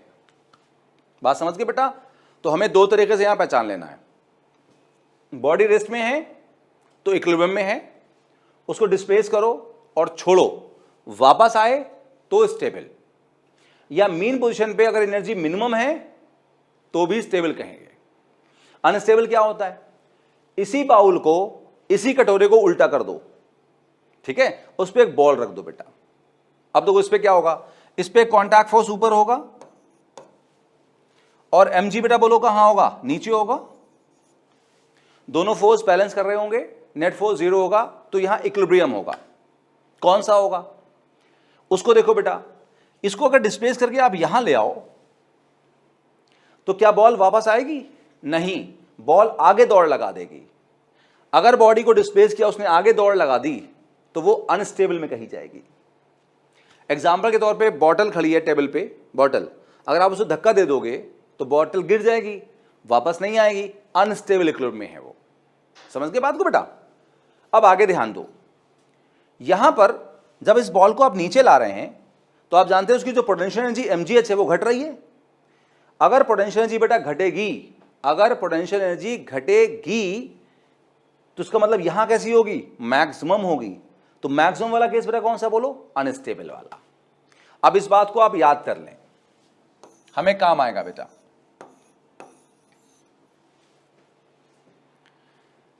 मीन पोजीशन पे मतलब जहां बॉडी रेस्ट में है, अगर पोटेंशियल एनर्जी मिनिमम है तो स्टेबल है। मीन पोजीशन पे अगर पोटेंशियल एनर्जी मैक्सिमम है तो बेटा वो कौन सा है बताओ, अनस्टेबल है बेटा।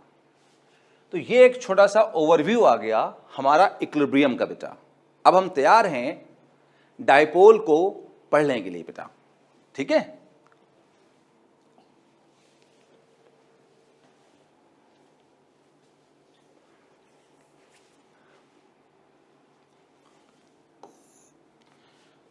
नाउ पहले तो बेटा एक बात देखो, जैसे हम डायपोल की बात करें या किसी बॉडी की बात करें, उस पे दो इक्विलिब्रियम पॉसिबल है।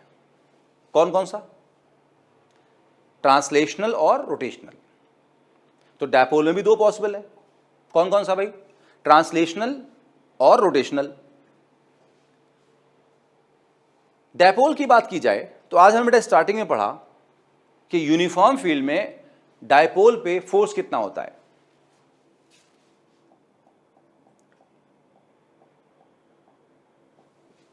यहां क्या पढ़ा था बेटा, डायपोल पे नेट फोर्स 0 होता है।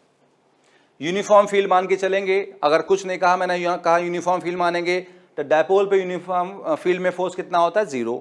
अच्छा, टॉर्क कितना होता है, पी साइन थीटा। ये बात हमने रिकॉल कर ली। अब वापस वहीं आते बेटा जहां थे हम लोग।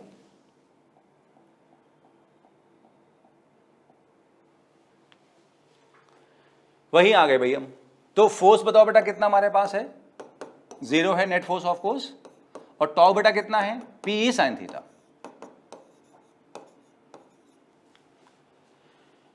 देखिए पहले फोर्स की बात करते हैं। नेट फोर्स कितना है, 0 है। नेट फोर्स 0 है भाई। नेट फोर्स 0 है, इसका मतलब डायपोल किस में है, ट्रांसलेशनल इक्विलिब्रियम में है। ये बात समझ बेटा, नेट फोर्स 0 है तो डायपोल अभी ट्रांसलेशनल इक्विलिब्रियम में है। क्लियर। अच्छा, टॉर्क कितना है, पी साइन थीटा। टॉर्क देखिए, अगर थीटा 0 है तो टॉर्क 0 होगा, साइन 0 0। और अगर थीटा 90 है तो टॉर्क बेटा कितना होगा, पी, मतलब नॉन जीरो होगा। तो टॉर्क 0 भी हो सकता है और नॉन जीरो भी हो सकता है। जब टॉर्क 0 होगा तो कौन सा इक्विलिब्रियम होगा, रोटेशनल होगा। और जब टॉर्क नॉन जीरो होगा तो क्या रोटेशनल होगा, नहीं होगा। मतलब रोटेशनल इक्विलिब्रियम हो भी सकता है और नहीं भी हो सकता है। लेकिन डायपोल पे फोर्स हमेशा 0 है, तो क्या ट्रांसलेशनल हमेशा होगा, यस। इस बात को समझिए, बहुत आसान सी बात है। डायपोल पे फोर्स 0 है तो ट्रांसलेशनल इक्विलिब्रियम हमेशा होगा। रोटेशनल तब होगा जब टॉर्क 0 है, कब नहीं होगा, जब टॉर्क 0 नहीं है। तो बेटा मैंने कहा भाई ये चेक करो डायपोल इक्विलिब्रियम में है या नहीं है। तो आप किसे चेक करोगे, ट्रांसलेशनल वाले को, रोटेशनल वाले को, कि है या नहीं है। सही बता रहे हैं, हम चेक करेंगे रोटेशनल वाले को। ट्रांसलेशन को चेक करने की हमें क्या जरूरत है, ट्रांसलेशनल तो हमेशा ही होगा। जो चीज हमेशा है उसको चेक करने की क्या जरूरत है। जैसे थोड़ा मजाक का एग्जांपल ले लेते हैं भाई। आपके स्कूल की बिल्डिंग है, बहुत ही बेसिक सा बच्चों वाला बिल्कुल एग्जांपल। स्कूल की बिल्डिंग है भाई, स्कूल की बिल्डिंग, वहां जाओ चेक करके आओ है या नहीं है। अरे हमें पता है अभी साल 2 साल 10 साल 20 साल 50 साल तो स्कूल बिल्डिंग कुछ होने वाला नहीं है, तो वो है तो रहेगी भाई, उसे चेक करने की जरूरत नहीं है। वो सच है, वो हमेशा रहेगा। अच्छा, आजकल मान लो बारिश का सीजन है, कभी बादल है तो कभी बादल नहीं है, तो धूप है तो कभी नहीं है। जाओ चेक करके आओ धूप है कि नहीं है। हाँ, ये बात चेक करने वाली है कि धूप है या नहीं है, क्योंकि वो कभी है तो कभी नहीं है। लेकिन स्कूल की बिल्डिंग तो हमेशा ही है भाई, उसे चेक करने की क्या जरूरत है। तो ऐसे स्टेबल इक्विलिब्रियम तो ट्रांसलेशनल तो हमेशा ही होगा, क्योंकि फोर्स हमेशा 0 है। लेकिन रोटेशनल हो भी सकता है और नहीं भी हो सकता है। तो हम किसको चेक करेंगे बेटा, रोटेशनल की। मतलब समझो बात को, जब हम डायपोल में कह रहे हैं इक्विलिब्रियम ऑफ डायपोल, तो हम जो बेटा हैं, हम वहां पे रोटेशनल की बात कर रहे हैं, ट्रांसलेशनल की बात नहीं कर रहे हैं। ये मैंने आपको समझा दिया कि हम सिर्फ रोटेशन की ही बात करेंगे, ट्रांसलेशन की बात नहीं करेंगे। क्यों, वो तो हमेशा है। क्या बात कुछ समझ में आई, आगे बढ़ो। नहीं आए तब भी वो फिक्र मत करिए, क्योंकि इसका इससे कुछ लेना देना नहीं है। ये उन बच्चों के लिए है अगर कहीं पे इधर उधर सोच रहे हैं कि भाई ये वाला सर ने क्यों नहीं बताया, तो वरना इसकी उस तरह से जरूरत नहीं है। ठीक है, अब आते हैं बेटा, अब देखते हैं डायपोल किस इक्विलिब्रियम में बेटा है। देखो ये बेटा हमारा इलेक्ट्रिक फील्ड है और हमने इसमें डायपोल को रखा है, ये पी है बेटा। पी समझते हैं, डायपोल मोमेंट नेगेटिव से पॉजिटिव चार्ज, और पी और ई में बेटा कितना एंगल है, थीटा। इस थीटा की मल्टीपल वैल्यू सकती हैं, 0, 30, 45, 60, 90 एंड सो ऑन बेटा। तो आइए देखते हैं कि डिफरेंट डिफरेंट वैल्यू पे डायपोल क्या करेगा। हम लोग कुछ स्पेशल केस लेते हैं, ठीक है। चलिए हम लोग पहला केस लेते हैं। इलेक्ट्रिक फील्ड राइट है, डायपोल रखा हुआ है, ये माइनस क्यू चार्ज, ये plus Q charge. Dipole moment कहां से कहां होता है, निगेटिव से पॉजिटिव। अब जैसे मैं आपको बता चुका हूं पहले, ये दो मेरे हाथ हैं, ये वेक्टर है, बताओ बेटा इनके बीच में कितना एंगल है? 90 है। अच्छा अगर मैं ऐसे घुमाऊंगा तो एंगल बंद हो रहा है, बंद हो तो बताओ कितना हो जाएगा? 0 हो जाएगा। और जब मैं इसको ऐसे घुमाऊंगा, ऐसे घुमाऊंगा, ऐसे घुमाऊंगा तो ये खुल जाएगा, 180 हो जाएगा। तो सेम डायरेक्शन में एंगल कितना हो जाएगा? 0, और अपोजिट में कितना हो जाएगा? 180। क्या मेरी बात समझ पाए आप? आगे सुनो,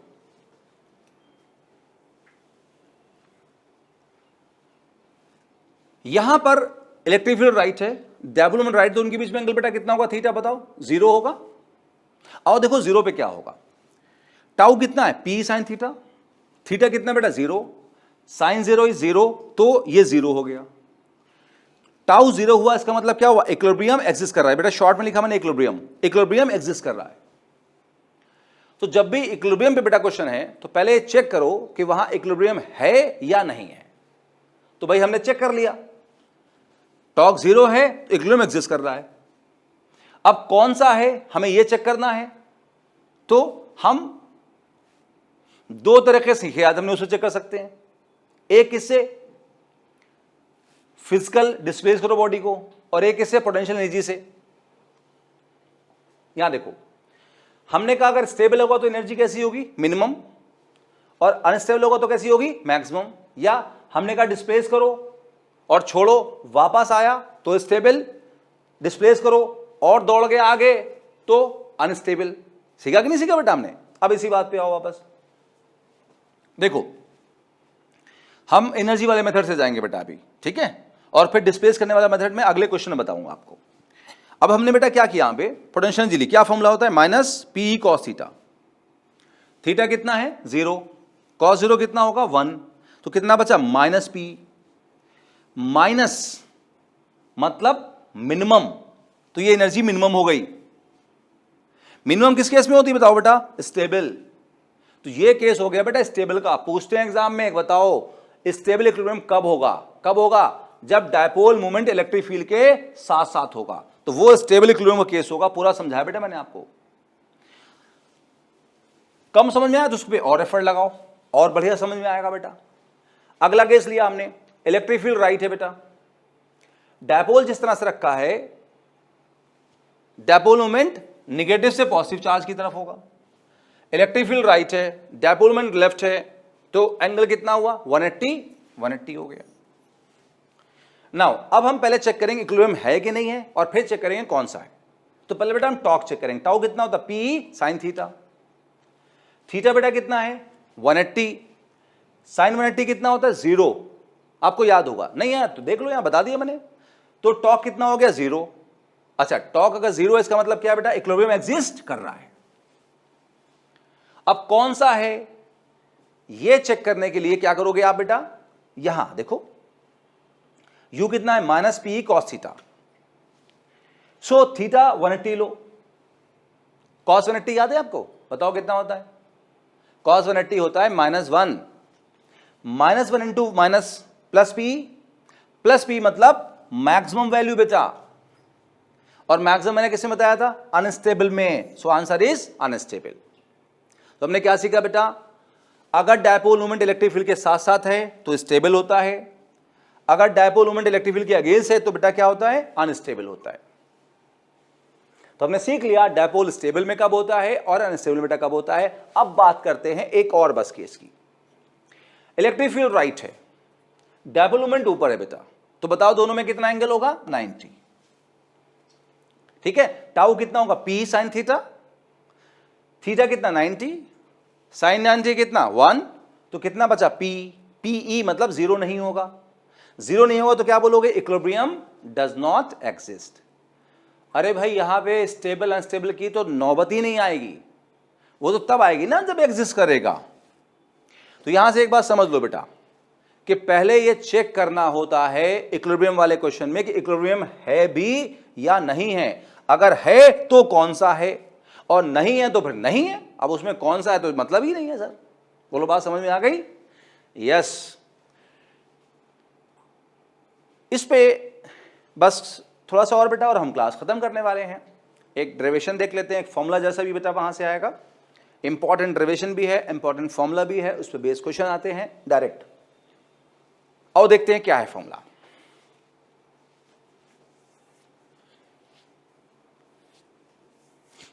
एक इलेक्ट्रिक फील्ड थी, मैं हम लोग पढ़ते हैं, पहले समझ लेते हैं बेटा। एक इलेक्ट्रिक फील्ड थी, उसमें एक डायपोल रखा हुआ था, मतलब डायपोल बेटा है, इसका मूवमेंट है ये, ठीक, ऐसे रखा हुआ था। बताओ कौन सी पोजीशन है, स्टेबल अनस्टेबल? बहुत बढ़िया, सही बताया, स्टेबल है भाई, क्योंकि इलेक्ट्रिक फील्ड मूवमेंट के साथ साथ है। अब इसको हमने एंटी क्लॉकवाइज घुमा दिया, कितना बेटा घुमा दिया? एंटी क्लॉकवाइज घुमा दिया। एंटी क्लॉकवाइज घुमाने के बाद में थीटा एंगल से छोड़ दिया, छोड़ने के बाद प्रूव करो कि वो एसएचएम करेगा, और बताओ उसका टाइम पीरियड कितना होगा। क्वेश्चन पढ़े? अ dipole is disturb from its stable equilibrium position by small angle theta and released, prove that it perform SHM and find its time period. Important question है बेटा, रिपीट होता है। इस क्वेश्चन को solve करने से पहले हम फिर यहां आते हैं, चीजें लिंक्ड हैं बेटा ये आपस में। हमने देखा जब थीटा 0 था तो स्टेबल इक्विलिब्रियम था, हमने इसको वहां यूज किया अभी, और 180 बेटा कैसा है? अनस्टेबल। ये हमने एनर्जी के थ्रू बताया। आइए इसको हम फिजिकली देखते हैं, तो हमें बेटर आइडिया बेटा और आएगा। देखो मैं इसको यहां थोड़ा रब कर लेता हूं, फिर मैं इसको बाद में लिख दूंगा जगह बनाने के लिए, बाद में लिख दूंगा बेटा इसको मैं, ठीक है। यहां देखिए, जैसे हमारे पास में ये इलेक्ट्रिक फील्ड है, हमें फिजिकली समझना कि स्टेबल कैसे बेटा है। अच्छा ठीक है, और ये डायपोल बेटा हमारा ऐसे रखा हुआ है, माइनस क्यू और ये प्लस क्यू। अब हमें क्या काम करते हैं बेटा कि इस डायपोल को ऐसे घुमा देते हैं,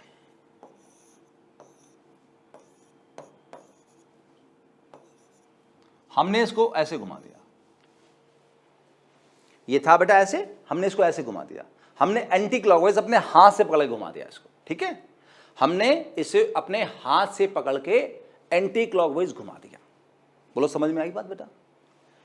अब देखो क्या होगा, इस पॉजिटिव चार्ज पे राइट में फोर्स होगा क्यूई, पॉजिटिव चार्ज से फोर्स इलेक्ट्रिक फील्ड के साथ साथ होता है। इस पे फोर्स बेटा लेफ्ट होगा, एक क्यूई होगा, साइन नहीं लेंगे, नेट फोर्स 0 होगा। लेकिन होगा क्या, ये फोर्स जो क्यूई लग रहा है ये इसे ऐसे घुमा रहा है, कैसे? क्लॉकवाइज। और ये जो ऐसे लग रहा है, पेन हाथ में पकड़ लिया करो बेटा आपने जब आप इसको देख रहे हैं, तो ये ऐसे लग रहा है, ये भी कैसे घुमा रहा है? क्लॉकवाइज। तो एक क्लॉकवाइज टॉर्क आएगी।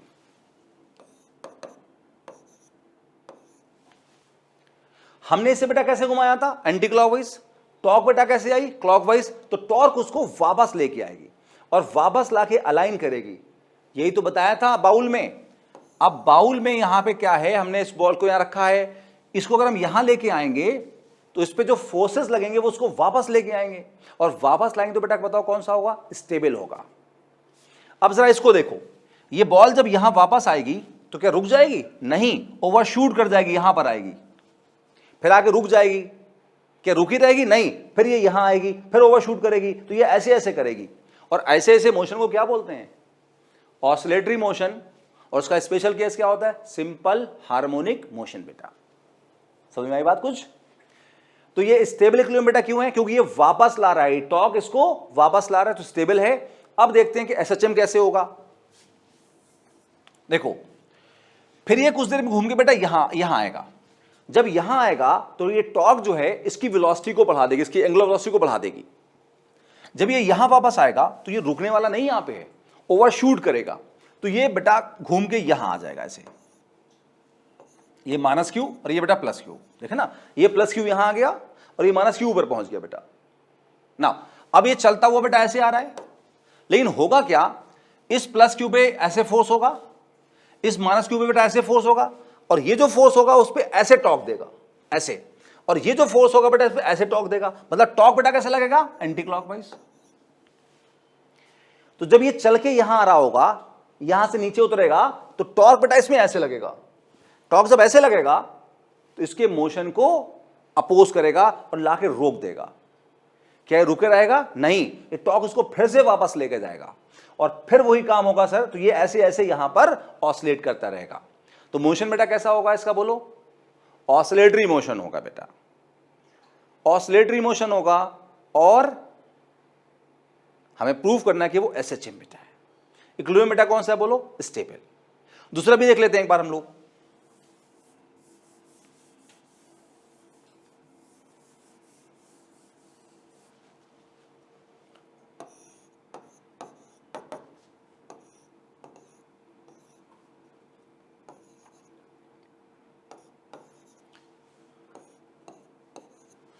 देखिए ये बेटा इलेक्ट्रिक फील्ड राइट है, डायपोल मोमेंट लेफ्ट है, तो हम जानते हैं अनस्टेबल होता है। हमने पढ़ा था बेटा यहां पे dipole moment left, electric field right, तो अनस्टेबल आंसर आया था। तो हमने ये एनर्जी से देखा, अब इसको फिजिकली देखते हैं हम लोग। देखिए ये डायपोल को बेटा हम ऐसे लेके आ गए, ये ऐसे रखा हुआ था बेटा, सोचो इसको मैं ऐसे घुमा के आया, ये पॉजिटिव चार्ज ऊपर आ जाएगा और ये नेगेटिव चार्ज यहां से नीचे आ गया, ठीक है। तो हमने बेटा इसे कैसे घुमाया, ऐसे घुमाया। ऐसे कैसे, क्लॉकवाइज घुमाया। ये ऐसे रखा था, इसको ऐसे घुमा दिया, मतलब क्लॉकवाइज घुमा दिया, घड़ी के साथ साथ घुमा दिया हमने, ऐसे घुमा दिया। इतना समझ आया बेटा, घड़ी के साथ साथ घुमा दिया हमने। अब आगे सुनो, यहां क्या बेटा हमारे पास में है, आगे सुनना ध्यान से। इस पे ऐसे फोर्स आएगा QE और इस पे बेटा ऐसे फोर्स आएगा QE, पॉजिटिव पे फील्ड के साथ साथ और नेगेटिव पे अगेंस्ट। ये जो फोर्स है, पेन हाथ में पकड़ लो बेटा, ये फोर्स उससे कैसे घुमा रहा है बताओ, क्लॉकवाइज। और ये फोर्स बेटा अभी कैसे घुमा रहा है, क्लॉकवाइज। तो दोनों फोर्स क्लॉकवाइज टॉर्क लगा रहे हैं। अच्छा, हमने घुमाया कैसे था, क्लॉकवाइज, टॉर्क भी कैसे आया, क्लॉकवाइज। क्या उसको वापस लाएगा, नहीं, उसको आगे लेके जाएगा। और यही बेटा क्या होता है, अनस्टेबल। अगर बॉडी लौट के आ जाए तो स्टेबल और नहीं आए तो अनस्टेबल। कुछ हजम हुई बात बेटा? यस। अब हम इसको रब कर देते हैं।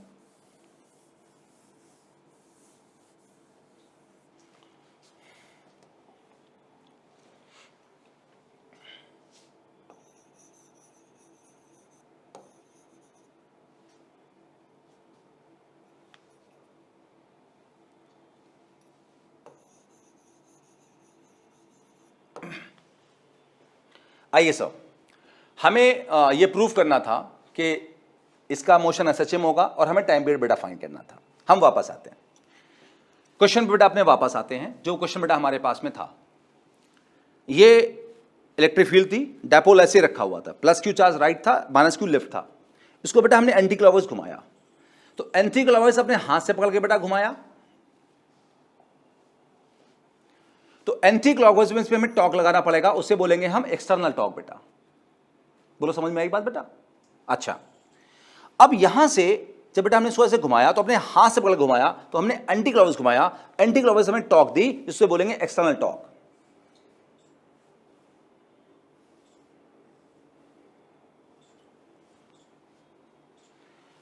अब हुआ क्या, जब ये चार्ज है इस पे प्लस क्यू पे राइट में फोर्स लग रहा है F = QE, और इस पे लग रहा है लेफ्ट में फोर्स QE बेटा। तो ये फोर्स इसको कैसे घुमा रहे हैं बताओ, क्लॉकवाइज। तो ये फोर्सेस की जो टॉर्क है इलेक्ट्रिकल फोर्सेस की, वो क्लॉकवाइज है, तो वो इलेक्ट्रिकल टॉर्क बेटा हमारी क्लॉकवाइज है। अगर हम बहुत स्लोली घुमाएंगे बेटा, बहुत स्लोली घुमाएंगे, तो दोनों टॉर्क कैसी हैं, अपोजिट हैं और इक्वल भी होंगी। तो टाउ एक्सटर्नल बेटा कितना होगा, माइनस टाउ इलेक्ट्रिकल होगा। ये बात हम पिछले अभी थोड़ी देर पहले बेटा भी हम लोग कर चुके हैं कि दोनों टॉर्क बेटा कैसी होंगी, इक्वल एंड अपोजिट बेटा। बोलो समझ में आई बात? यस। अब हमारा इलेक्ट्रिकल टॉर्क बेटा कितना होता है, P sin थीटा होता है। तो PE sin theta minus PE sin theta, ठीक। अब यहां पे देखना बेटा, एंगल हमें स्मॉल कह रहा है, अगर स्मॉल एंगल होगा तो साइन थीटा थीटा होता है। पता है बात आपको? नहीं तो याद कर लो, मैं बता दे रहा हूं आपको। स्मॉल थीटा बेटा है तो साइन थीटा थीटा होता है, टैन थीटा भी थीटा होता है, और कॉस थीटा 1 होता है। साइन थीटा थीटा होता है, टैन थीटा थीटा होता है, कॉस थीटा 1 होता है, अगर थीटा स्मॉल हो तो। इसका मैं तरीका बता रहा हूं आपको याद करने का बेटा।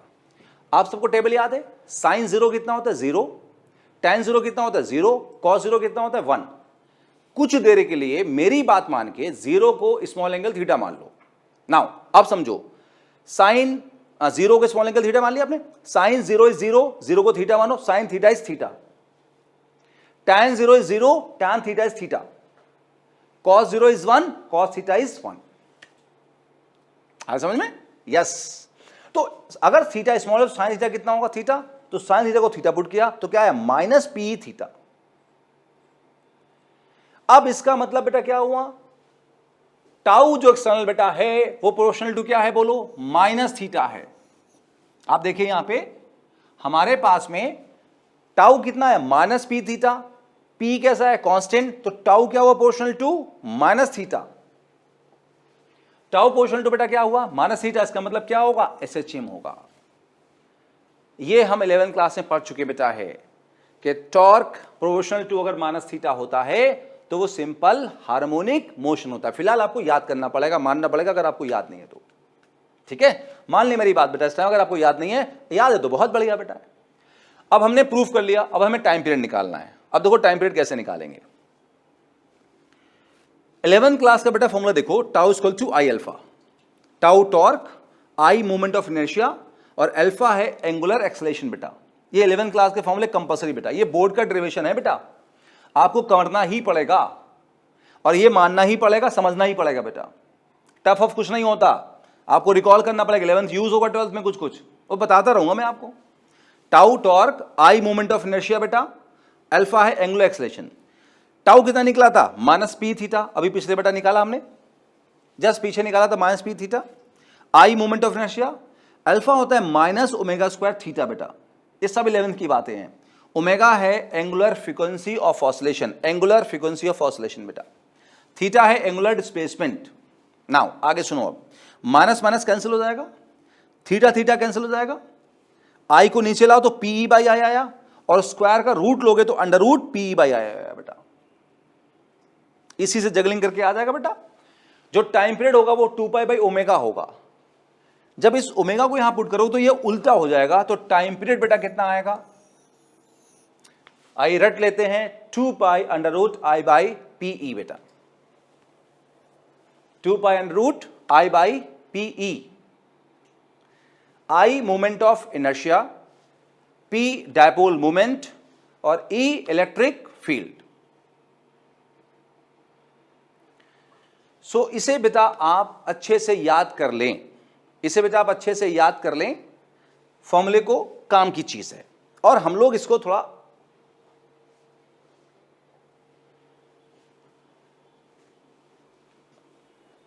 अप्लाई भी कर देते हैं क्वेश्चन में और फिर क्लास को खत्म करते हैं।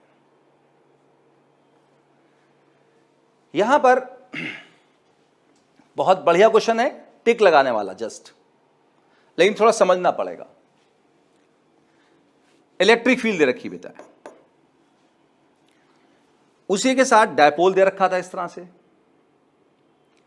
इस डायपोल को हमने एंटी क्लॉकवाइज डायरेक्शन में ऐसे घुमा दिया, उल्टा घुमा दिया।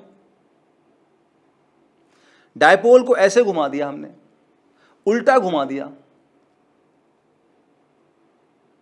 एंटी क्लॉकवाइज घुमा दिया। कितने एंगल से? थीटा एंगल से। और छोड़ दिया, छोड़ दिया, पहले से घुमाया और छोड़ दिया, तो कितने टाइम के बाद ये वापस आ जाएगा इलेक्ट्रिक फील्ड के साथ? क्वेश्चन समझ आया बेटा? फिर से सुनो, electric field, dipole electric field के साथ है, इसे ऐसे घुमाया एंटी क्लॉकवाइज थोड़ा सा थीटा से और छोड़ दिया, कितने टाइम के बाद ये वापस आ जाएगा?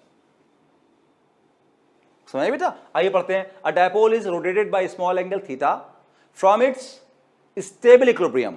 समझ गए बेटा? स्टेबल इक्विलिब्रियम कब होता है? जब पी ऐसे होता है। Stable equilibrium position and released, find the time taken to align with the field. Field से अलाइन करने का टाइम कितना होगा बेटे? क्वेश्चन टोटल प्रैक्टिकल है, टिक लगाने वाला। आइए समझते हैं कैसे करेंगे इसको।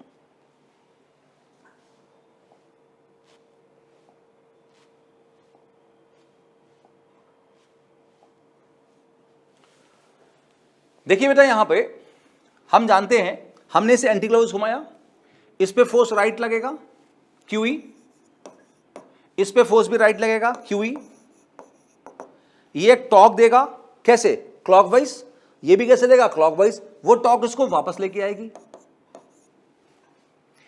तो ये इससे आके अलाइन करेगा, वो टॉर्क इसकी स्पीड बढ़ाएगी तो ये ओवरशूट करेगा, इधर आएगा। नाउ टॉर्क ऐसे लग रही है, आई एम सॉरी,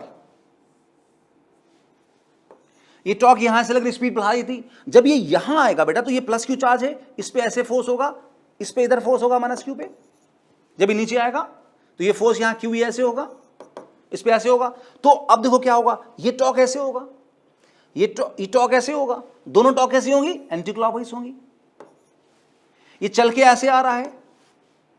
अभी जस्ट हमने यहां पे समझा था बेटा कुछ देर पहले, वही दोबारा फिर समझा रहा हूं,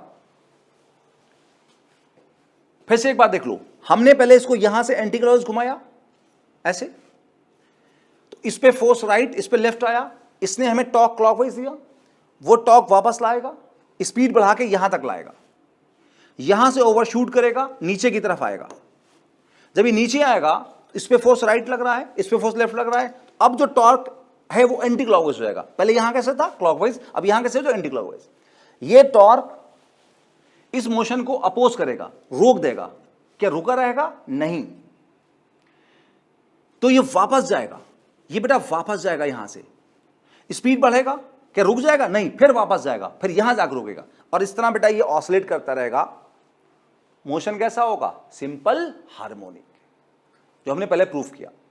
अब हमें बताना क्या है, यहां से यहां तक आने का टाइम, वो कैसे बताएंगे, वो समझो बात को, देखो जैसे बेटा पेंडुलम हमारे पास है, पेंडुलम, ये पेंडुलम है, सपोज यहां छोड़ा हमने, तो ये इधर आएगा, फिर ये इधर आएगा, फिर ये वापस आएगा, फिर यहां आएगा, यहां से यहां पूरा चक्कर लगाने का टाइम को क्या बोलते हैं, टाइम पीरियड, फुल चक्कर लगाने का टाइम को क्या बोलते हैं, टाइम पीरियड। तो देखो यहां से आया, कितना होगा, ये 1/4 होगा ऑसिलेशन, फिर ये 1/4 होगा, फिर ये 1/4 होगा, फिर ये 1/4 होगा, तो फुल साइकिल में 4 1/4 होते हैं, 1/4 1/4 1/4 1/4। अगर कोई आपसे पूछे भाई यहां से यहां तक का टाइम कितना होगा, तो कहोगे टोटल का टाइम का 1/4, 1/4। तो ऐसे ही बेटा देखो, ये यहां से छोड़ा, ये यहां आया 1/4, नीचे आया 1/4, ऊपर आया 1/4, फिर ऊपर टोटल आया 1/4, 4 1/4 हुए, पूरी साइकिल कंप्लीट हो गई। तो यहां से यहां अलाइन करने का जो टाइम है वो पूरे टाइम का कितना होगा, 1/4 होगा। तो जो टोटल टाइम, जो टाइम हमें लगेगा अलाइन करने में, वो टाइम पीरियड का 1/4 होगा। टाइम पीरियड कितना था, 2π√I/p, तो कैंसिल होकर क्या होगा, π/2I/p। आई क्या बेटा, मूवमेंट ऑफ इनर्शिया बेटा। तो मूवमेंट ऑफ इनर्शिया कैसे निकालते हैं बेटा, ये 11th क्लास का टॉपिक है, हमने वहां पढ़ा, हम अभी इसको नहीं सीखेंगे यहाँ पे। रोटेशन मोशन बेटा हम लोग बातें पढ़ चुके बेटा। इसी के साथ में बेटा ये टॉपिक हमारा कंप्लीट हो गया। अगले क्लास में बेटा देखिए ना, डायपोल बेटा कंप्लीट हो गया, जो बेटा हमने बेसिक पॉइंट से बेटा कवर कर लिए। अगले क्लास में हम वो बातें करेंगे जो नीट आपका जो एनसीईआरटी में बेटा नहीं दे रखी हैं, जो एक्स्ट्रा बातें हैं, वरना यहाँ डायपोल में जितनी बातें आती हैं, जितने बेटा एग्जाम बोर्ड हो, नीट हो, जेई हो, सबकी बातें बेटा हमने कवर कर ली हैं। अब बस एक्स्ट्रा चीज़ है जो अदर एंट्रेंस में आती है लेकिन हमारे एनसीईआरटी में नहीं है, वो बच्चा हम नेक्स्ट क्लास में बेटा कवर करेंगे। अगला एक क्लास और लेंगे, डायपोल फिनिश हो जाएगा, उसके बाद विल स्टार्ट विद कैपेसिटर्स बेटा। ठीक है, गुड लक, अगले क्लास में मिलते हैं हम लोग।